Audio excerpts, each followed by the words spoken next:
Opening with the king's pawn controls the center and opens up the light-squared bishop and queen, often leading to sharp games. E5 is a common response that establishes a presence in the center, controls d4, and opens up the queen and dark-squared bishop. Knight f3 develops the knight toward the center, attacks the e5 pawn and prepares to castle. Knight c6 develops the knight toward the center, protects the pawn on e5, and eyes the d4 square. In the Scotch game, d4 gains space in the center and attacks the e5 square twice. E takes d4 opens up the center, and is somewhat forced given that white was attacking the pawn twice, and protecting with d6 doesn't work out. Knight takes d4 recaptures the pawn and centralizes the knight. Bishop c5 develops the bishop to the center and attacks the knight on d4. Bishop e3 develops the bishop toward the center and protects the knight on d4. Queen f6 develops the queen, attacks the knight on d4 and supports the knight on c6. c3 defends the knight on d4 and allows the queen to develop to the queen side. Knight ge7 develops the knight toward the center, supports the c6 knight and prepares castling. Their bishop comes into play, attacking the center. Castling protects your king and activates your rook. You are now able to win a pawn through an eventual fork.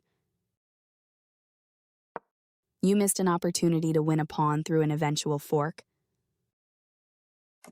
Both kings are castled now. This lets your bishop step into the game. Another piece joins the board for your opponent. Nice. Definitely the right move. Precise move from your opponent.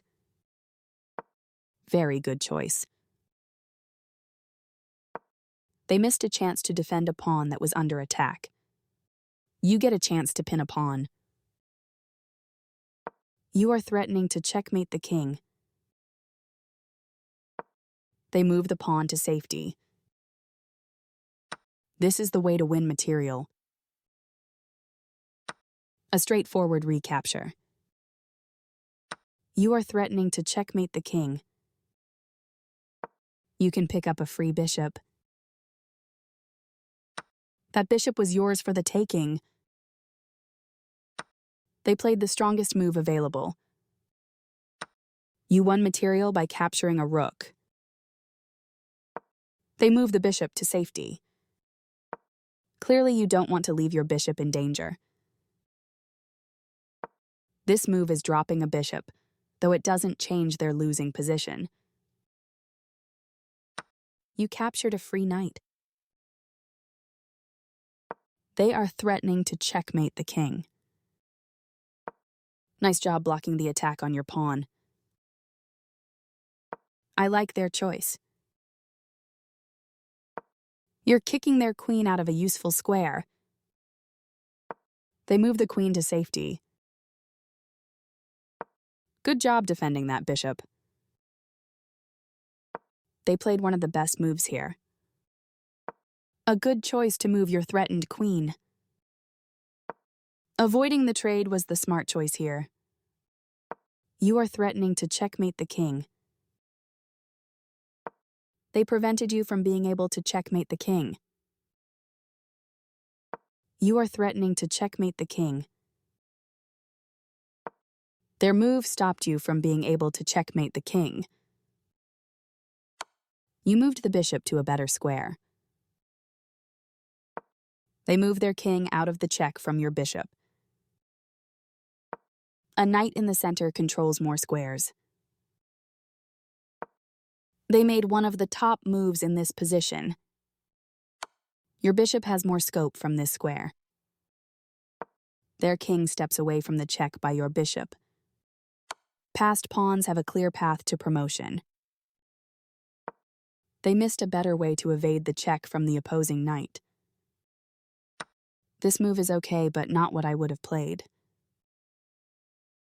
A clear recapture. This move wins a pawn. A straightforward recapture. A clear recapture. Their king steps away from the check by your rook. Your rook is no longer hanging and is now defended. They bring their final piece into the game, fully mobilizing them. You found a safer square for your pawn. They are right on target. This wins a pawn. You are threatening to force eventual checkmate. They missed a better way to move a rook to safety. You will win a pawn with a fork. They missed a better way to evade the check from the opposing rook. Your move gets closer to checkmate. They move their king out of the check from your rook. Always feels nice to win.